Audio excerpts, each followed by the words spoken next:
Halo pemirsa, kembali lagi dengan saya Dr. Dona di program Cantik yang secara spesial membahas perkembangan di dunia kecantikan dan kami akan menghadirkan narasumber yang sangat ahli di bidangnya. Inilah program Cantik, Beauty is for Everyone. Oke, telah hadir bersama dengan kita seorang narasumber yang sangat spesial yaitu Dr. Shirley. Halo Dok, apa kabar? Baik Dr. Dona, Iya, apa Dok. kabar? Sehat Dok. Wah, ini kita akan membicarakan topik yang sering banget nih Dok. Jadi permasalahan ya, cukup banyak orang yang punya masalah ini gitu ya, yaitu ketiak basah dan juga bau badan nih Dok, yang sering banget bikin nggak pede, apalagi anak-anak remaja gitu ya. Mungkin juga banyak di antara pemirsa kita yang aktif di usia produktif mengalami masalah ini juga gitu ya, ketiak basah dan juga bau badan. Nah, sebenarnya apa sih Dok yang dimaksud dengan ketiak basah? Ketiak basah. Jadi ketiak basah itu kondisi yang menggambarkan di mana ketiak seseorang itu menjadi basah dan lembab.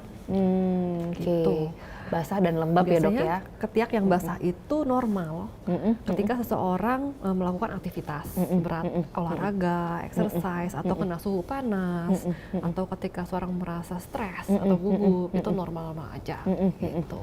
Tapi kalau ketiak basah yang dimaksud di sini adalah? Di sini adalah di mana saat ketiak itu mengeluarkan keringat yang berlebih. Oke, di luar kondisi tadi di luar gitu kondisi ya. tadi. Jadi walaupun dia tidak sedang melakukan aktivitas berat, keringat itu keluar gitu. Jadi banyak.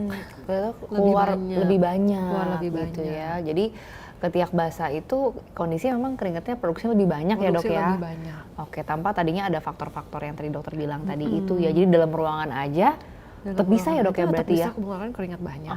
Oke. Nah, kira-kira apa nih Dok penyebabnya? Kenapa seseorang kok cenderung ketiaknya lebih basah daripada orang lain? Jadi penyebabnya itu juga ada beberapa ya. Jadi salah satunya itu karena kelenjar keringat itu menghasilkan minyak yang keringat yang lebih banyak gitu. Oke. Hiperhidrosis. Jadi untuk kita mendinginkan suhu tubuh.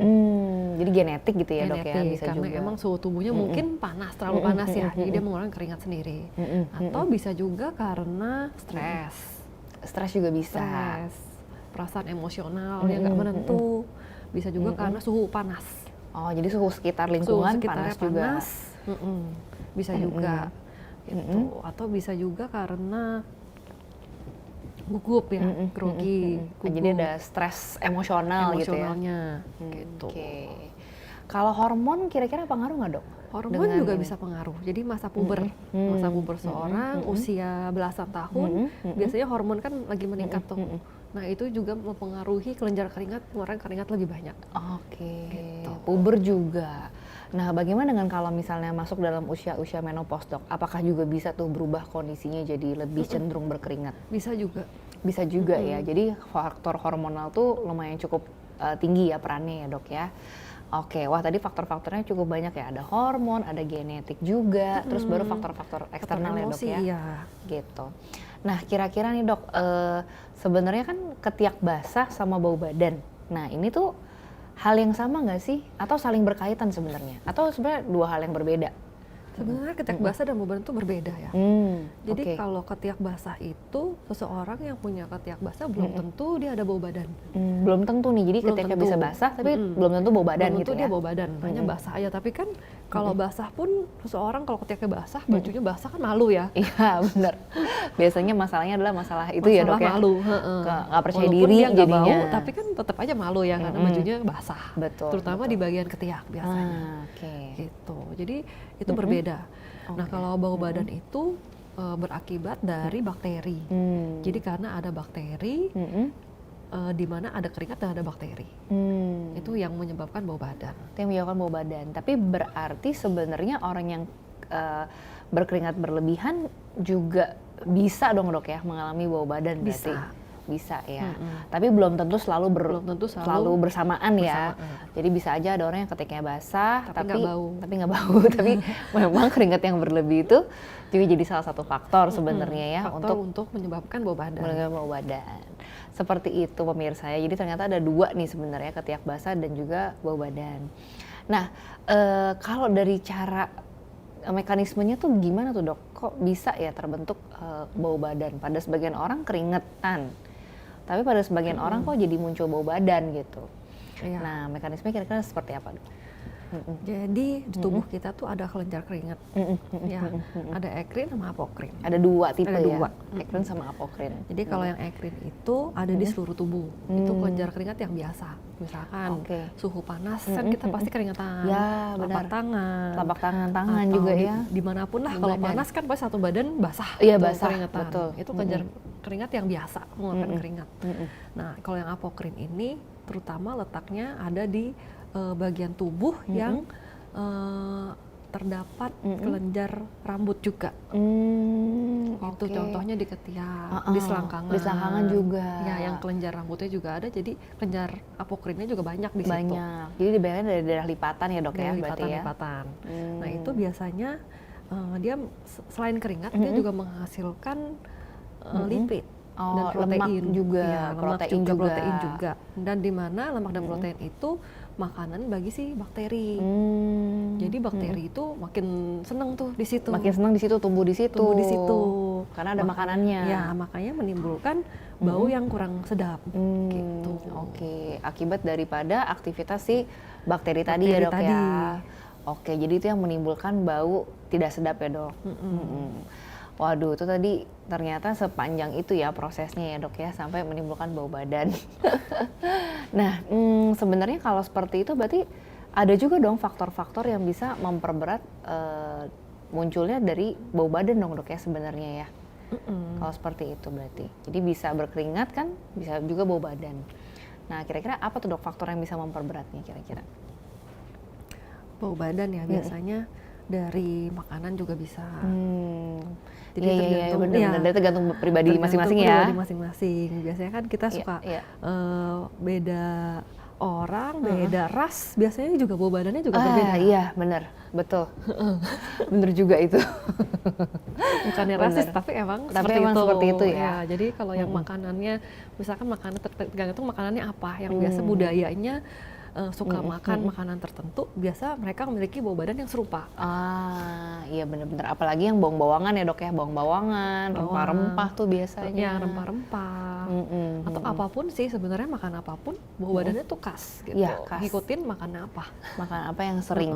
Soalnya memang ras juga pengaruh ya dok ya. Ras juga pengaruh. Ada memang bakteri-bakteri yang lebih suka tumbuh di ini ya, apa namanya, ras tertentu gitu ya, golongan etnis tertentu, sehingga bau badannya jadi unik banget. Gitu. Oke, tadi kita seru banget ya dok ya, masih ngomongin tentang ketiak basah dan juga bau badan para pemirsa, tapi kita harus jeda commercial break berikut ini. Tetap di Cantik, Beauty is for everyone.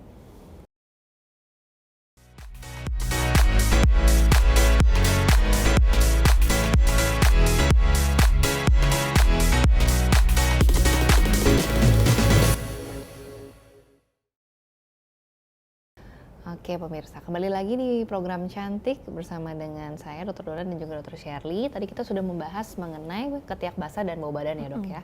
Nah tadi kan dokter mengatakan kalau memang bau badan itu bisa dicetuskan oleh salah satunya adalah makanan ya dok ya. Terutama yang kandungannya rempah-rempah gitu ya, bawang-bawang, banyak berbumbu gitu ya. Nah kira-kira ada lagi nggak sih dok faktor lain yang bisa berkontribusi juga nih untuk memperparah bau badan? Dari gaya hidup atau dia mandinya kurang teratur, malas mandi. Malas mandi juga bisa ya. Ngumpulin bakteri soalnya ya. Ngumpulin bakteri. Jadi lebih cenderung bau badan. Gitu. Atau karena pakaian.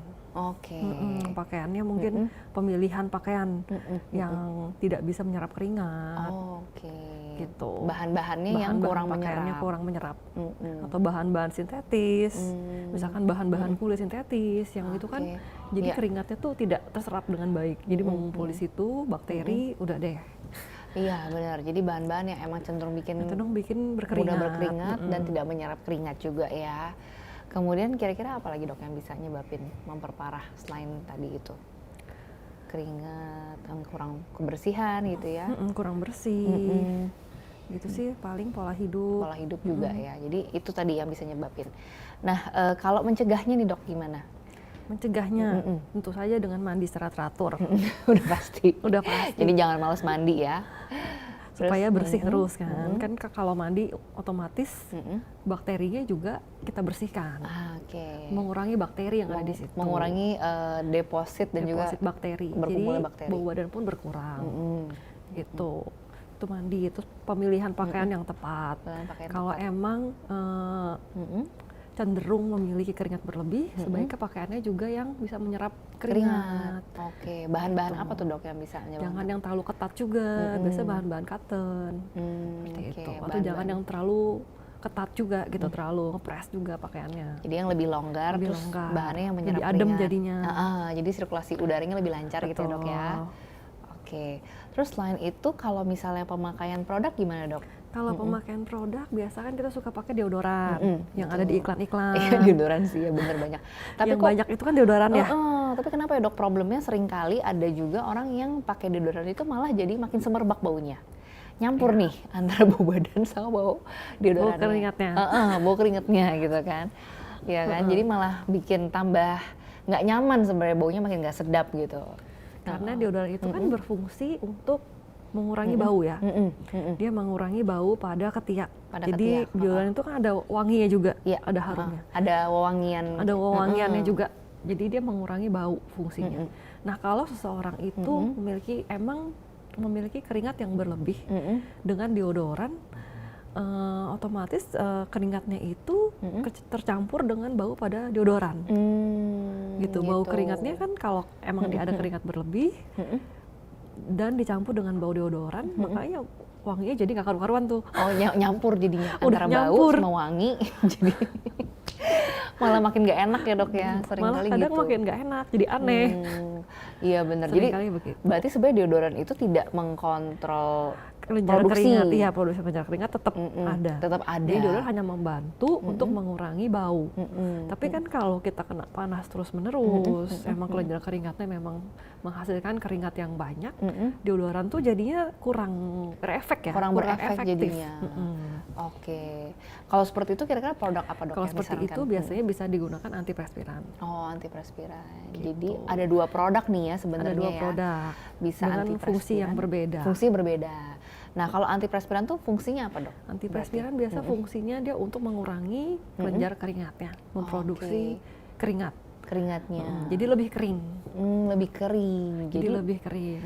Jadi sebenarnya kalau yang tadi berarti antiperspiran tuh lebih fokusnya untuk mengurangi produksi minyaknya ya. Produksi minyaknya. Maksudnya produksi keringatnya juga, tapi kalau yang si deodoran ini cuma lebih ke masking bau aja gitu ya, kayak nutupin bau aja dengan parfum gitu. Dengan parfum. Tapi kan kalau udah agak siang nih, udah panas, siang mulai berkeringat, baunya mulai muncul lagi. Oke. Gitu. Berarti dicatat ya pemirsa ya, kalau memang problemnya adalah ketiak yang basah gitu ya, antiperspiran lebih cocok gitu ya, karena memang tujuannya untuk mengontrol keringatnya ya Dr. Shirley ya. Sedangkan kalau produk deodoran lebih kepada kontrol ini aja, menutupi bau sama bisa juga untuk mengurangi mikroba ya, gitu. Nah, ada nggak sih dok waktu yang tepat nih kalau kita menggunakan produk antiperspiran gitu ya untuk mencegah keringat berlebih? Ini kalau antiperspiran itu biasanya digunakan setelah mandi, setelah mandi dan sebelum tidur. Sebelum tidur. Gitu. Jadi digunakan itu untuk mengontrol kelenjar minyaknya dalam memproduksi keringat. Gitu. Jadi kalau deodoran kan biasanya kita setelah mandi juga, tapi kan pagi sebelum pergi ya. Iya, pagi sebelum untuk wangi-wangian aja. Itu juga boleh digunakan setelah penggunaan antiperspiran. Jadi itu lebih efektif gitu. Lebih efektif. Nah, tadi dokter bilang sebelum tidur nih. Nah, kenapa digunakan sebelum tidur, dok? Gitu. Karena dia untuk mengurangi cara kerjanya si kelenjar keringat itu. Gitu. Okay. Jadi karena dia nggak fast acting, jadi harus kayak ada waktunya gitu ya dok ya? Perlu waktu untuk dia bekerja, mengurangi keringat berlebih. Jadi itu sebelum tidur. Oke. Supaya besok paginya itu lebih kering keringatnya. Seperti itu. Oke. Jadi kenapa di malam hari? Karena ada jeda waktu supaya mengkontrol keringat pada saat tidur juga gitu ya dok ya. Dan pada saat bangun paginya mulai aktivitas, keringatnya jadinya lebih sedikit, lebih kering juga, dan itu boleh pagi pun dipakai lagi juga boleh ya dok ya sebenarnya ya. Jadi sehari bisa sampai dengan 2 kali. Oke. Nah terus kemudian dok, kalau misalnya produk antiperspiran ini berarti bisa dikombin juga dengan deodoran ya sebenarnya ya. Oke. Jadi kita pakai dulu antiperspirannya, baru setelah itu pakai deodoran. Pakai deodorannya. Oke. Waduh itu menarik banget tuh ya. Jadi ternyata ada 2 produk sebenarnya yang fungsinya berbeda. Jadi memang perlu disesuaikan ya dengan kebutuhan. Oke. Nah, itu kan tadi yang di rumah tuh Dok ya, yang bisa kita kerjakan hari-hari. Nah, kalau misalnya kayak di klinik gitu ya, kita kan bicaranya mengenai terapi-terapi estetik juga ya. Sebenarnya bisa nggak sih kita melakukan terapi untuk kasus ketiak basah? Ketiak basah, hiperhidrosis. Biasanya kalau di klinik itu yang paling sering kita lakukan di klinik kecantikan ya terutama itu adalah treatment botulinum toksin. Oke. Gitu, atau biasa orang sebutnya botox. Botox. Ya, Oke. jadi dia untuk mengurangi kerjanya si kelenjar keringat itu menghasilkan keringat. Oh, jadi dia bisa secara langsung bekerja menghambat Secara ya. langsung menghambat. Menghambat saraf-saraf untuk merangsang si kelenjar keringat itu menghasilkan keringat. Oke. Dan itu lebih efektif sebenarnya, jadi nggak usah pakai antiperspiran lagi. Dan bertahannya cukup lama. Oke. Oke Dok, nah masih seru banget tadi kita bicara soal ketiak basah dan juga bau badan ya para pemirsa. Tapi kita harus jeda dulu ya untuk pariwara berikut ini, tetap di program Cantik, Beauty is for Everyone.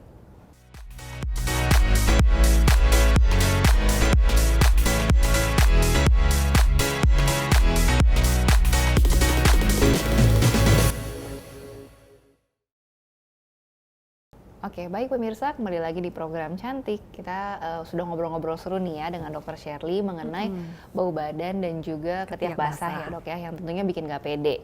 Nah tadi Dokter sempat menyebutkan Dok, terapinya salah satunya adalah dengan botulinum toksin injeksi ya Dok ya. Nah kita biasanya taunya kan untuk kerut-kerut, untuk ngecilin otot rahang ya. Kok sekarang bisa buat mengurangi ketiak basah? Nah cara kerja itu gimana Dok? Kira-kira. Ya, jadi kan kalau yang kita ketahui selama ini untuk kerutan nih, untuk anti-aging, untuk mengurangi volume di rahang. Iya, volume gitu. otot ya. Selain itu, ternyata botox juga bisa untuk mengurangi kerjanya si kelenjar keringat dalam menghasilkan keringat berlebih. Gitu. Jadi dia bisa menghambat asetilkolin saraf untuk supaya si kelenjar keringat ini berkurangnya produksi keringat. Gitu. Jadi kayak di-cut signalnya Di-cut gitu signalnya. ya. Supaya si kelenjar keringatnya ini nggak rajin-rajin ya Dok ya. Jadi dia malas nih kerjanya. Malas kerjanya. Sama kayak otot, supaya dia malas kerjanya. Oke, cuman kalau di otot ya mengecil ototnya Mengecil gitu ototnya, ya. atau kerutannya berkurang. Sedangkan kalau di sini malah justru kelenjarnya jadi nggak keringatnya aktif. juga jadi nggak aktif. Oke, tidak aktif memproduksi keringat. Nah menarik banget itu ya, karena ini bisa jadi solusi juga ya Dok ya untuk para pemirsa yang mengalami masalah ketiak basah. Nah kalau gambarannya sendiri, takut nggak sih Dok diinjeksi tapi di area ketiak tuh? Nah kira-kira gambarannya tuh kayak gimana sih Dok prosedur pengerjaannya kalau untuk botox di area ketiak? Kalau takut enggaknya biasanya orang udah serem duluan ya. Iya, Ngeliat bener Dok. kayaknya banyak banget, ini berapa tusukan nih? Iya betul, apalagi ketiak kan cukup luas ya areanya ya. Berapa tusukan nih? Mungkin bisa puluhan ya. Iya betul. Puluhan suntikan. Nah biasanya tuh yang kita lakukan adalah anestesi dulu. Anestesi Kita dulu. ada anestesi topikal, jadi pakai krim aja. Pakai krim anestesi gitu ya. Ditunggu sekitar 30 menit, baru nanti kita lakukan botoxnya, penyuntikannya. Penyuntikannya, oke. Jadi supaya lebih baal juga nih, jadi nggak usah takut. Gitu. Betul. Jadi penyuntikannya tuh di area, Di area ketiak gitu ya? itu, iya. Yang- Di area yang kita mau kurangi si kelenjar keringatnya. Oke, jadi nyuntikinnya lumayan dong ya. Mungkin satu ketiak itu bisa sekitar 20 kali suntik gitu ya Dok ya? Bisa 20, bisa 25, tergantung luas ketiaknya Ketiaknya, itu. oke. Berarti artinya dosis botoxnya juga agak lumayan ya Dok ya Dosis botoxnya sebenarnya? juga banyak. Oke. Nah, tapi kira-kira setelah disuntikin itu efeknya apa Dok yang dirasakan oleh pasien? Efeknya biasanya kalau pas suntik nih, pas suntik mungkin agak sedikit sakit ya, karena kan namanya juga jarum masuk, kita masukin botox. Cuman karena kita udah anestesi, biasa sakitnya juga udah jauh berkurang, udah ringan lah, Iya. minor lah. Pendarahan juga sedikit, paling ada ya? memar sedikit. Memar sedikit. Itu wajar sih, itu masih normal. Masih normal-normal Gitu. aja. Efeknya kalau setelah botox, botox itu perlu waktu kerjanya. Jadi efeknya tuh baru akan berefek sekitar 10 sampai 14 hari. Oke, jadi nggak langsung, saat disuntikin nggak langsung hilang produksinya berhenti gitu ya Dok ya, tapi perlahan-lahan. Jadi perlahan-lahan, kita perlu tunggu waktu itu setelah itu. Tapi dalam proses nunggu itu biasanya kita jangan mandi air panas dulu, air hangat, Oke. jangan berendam. Jangan berendam, Jangan sauna jadi berendam, nggak boleh juga sauna, ya? Iya, Oke. karena itu bisa mengurangi kerjanya si botox ini. Oke. Takutnya nanti jadi kurang efektif. Jadi kurang efektif karena ada perubahan suhu ya dok perubahan ya? suhu itu, karena suhu panas, Suhu panas. menghindari suhu panas. Oke. Gitu. Kalau penggunaan deodoran dok gimana dok? Deodoran juga dihindari dulu sebaiknya. Oke. Berapa lama dok perlu dihindarin kalau untuk deodoran? Biasa untuk deodoran bisa 1-3 hari. 1-3 hari ya. Iya iya iya. Lagi pula kayaknya banyak luka juga ya dok ya? Iya, karena kan bekas injeksi itu kan ada luka-luka ya. Itu tunggu sampai lukanya benar-benar pulih baru boleh pakai deodoran. Takutnya nanti malah ada bakteri di situ. Gitu. Oke. Dan takutnya malah iritasi Malah juga iritasi, ya. malah jadi infeksi. Oke, jadi sebaiknya tadi setelah penyuntikan botox hindarin dulu pemakaian deodoran 1-3 hari dan juga hindarin panas ya dok ya. Suhu Ya, yang panas tinggi. ya, tinggi ya, karena bisa mengurangi efektivitas daripada botoxnya. Nah, ngomong-ngomong dok, ada nggak sih batasan usianya? Karena kan sebenarnya yang suka berkeringat ini kan seringkali malah yang masih remaja ya, karena dokter bilang karena faktornya pubertas juga. Puber, hormon. Bisa nggak tuh kira-kira kalau anak-anak remaja? Bisa, itu nggak masalah sih sebenarnya. Nggak ada masalah batasan ya. usia untuk botox. Jadi nggak ada batasan usia. Nggak ada batasan usia. Apalagi nih botox juga untuk kan termasuk pengobatan. Gitu sebenarnya. Oke, jadi yang penting ada indikasinya. Yang penting kata indikasinya itu bisa dilakukan. Oke, siap dok. Nah setelah itu kira-kira efeknya berapa lama dok? Kalau kita bicara botox untuk area ketiak ini perlu diulang lagi kah gitu? Atau jedanya berapa lama dari pengalaman dokter Shirley? Biasanya sih botox bisa sampai 6 bulan atau Oke. bahkan lebih. Jadi tergantung ya. Kalau pengulangan juga harusnya sih emang harus diulang, karena kan lama-lama efek botoxnya juga berkurang. Iya, bisa Efek hilang botox sendiri ya. berkurang, bisa hilang sendiri, kembali seperti normal. Jadi kita harus melakukan pengulangan tindakan botox lagi gitu. Oke. Tapi benar-benar hasilnya biasanya benar-benar bagus ya. Jadi benar-benar ketiak itu jadi kering, yang tadi ya basah banget tuh jadi kering, jadi kan lebih pede juga tuh, nggak basah. Kalau pakai baju kan nggak basah lagi. Nggak basah lagi. Jadi lebih pede, otomatis juga bau badan juga berkurang. Oke. Gitu. Kalau bau badan kan bisa disamarkan dengan deodoran atau dengan parfum. Betul. Tapi kalau keringat agak susah ya Kalau keringat kan susah ya. Betul. Jadi Kalau pakai antiperspiran ya emang harus setiap hari harus rajin. Tapi kalau botox kan hanya sekali suntik itu bisa long term. bisa long term ya, bisa 6-12 bulan malah efeknya. Bisa lebih, iya. Bahkan bisa lebih tergantung masing-masing Tergantung masing-masing pasiennya. Aktivitas kelenjarnya tuh seberapa aktif gitu ya dok ya. Iya, ya menarik banget sih dok. Soalnya aku juga pernah ada kenalan yang kebetulan dia juga mengalami sebenarnya perempuan. Jadi itu bikin dia nggak percaya diri. Kelenjar keringatnya aktif ketika basah, tapi bukan bau badan. Jadi tipikal ya benar-benar hiperhidrosis. Hiperhidrosis aja. Hiperhidrosis aja tanpa ada penyakit-penyakit penyerta lainnya gitu. Jadi emang benar-benar hiperhidrosis primer gitu ya, idiopatik. Jadi nggak tahu juga penyebabnya apa. Pokoknya ya gejalanya gitu, tanpa ada penyakit lainnya. Tapi ternyata memang seefektif itu ya dok ya menggunakan botulinum toxin, karena yang hari-hari dia ketiaknya basah itu kering dia bilang. Iya, kering banget ya. Kering banget dan sampai kagetnya itu bertahannya 1 tahun. Wah, bisa 1 1 tahun, padahal baru sekali injeksi Injeksi Iya, baru botox. sekali injeksi botox. Nah setelah 1 tahun dia mulai merasakan memang agak kembali. agak balik. Tapi itu pun dia bilang tidak separah di awal. Jadi nggak langsung efek botoxnya hilang terus langsung kayak basah banget gitu, enggak. Gitu. Berangsur-angsur ya kembali Berangsur-angsur normal. kembali normal sih. Dan terus ya dia minta untuk pengulangan lagi. Gitu. Berarti efeknya bagus banget ya. Iya, efeknya bagus banget ternyata. Ya, jadi para pemirsa bisa menjadikan solusi ya untuk masalah ketiak basah yang mungkin nggak berkesudahan nih. Bisa jadi salah satu terapi pilihan. Tapi tentunya untuk melakukannya perlu konsultasi dengan dokter kesayangan Anda terlebih dahulu. Oke, wah tadi seru banget ya dok kita ngobrolin soal ketiak basah dan juga bau badan yang bikin nggak pede. Nah, tapi kita harus akhiri dulu episode kita pada hari ini, sesi kita pada hari ini, dan nantikan lagi topik-topik yang menarik yang akan kita bahas di program Cantik bersama dengan saya Dr. Dona dan Dr. Shirley dan juga seluruh kru yang bertugas. Kami pamit undur diri. Inilah program Cantik, Beauty is for Everyone.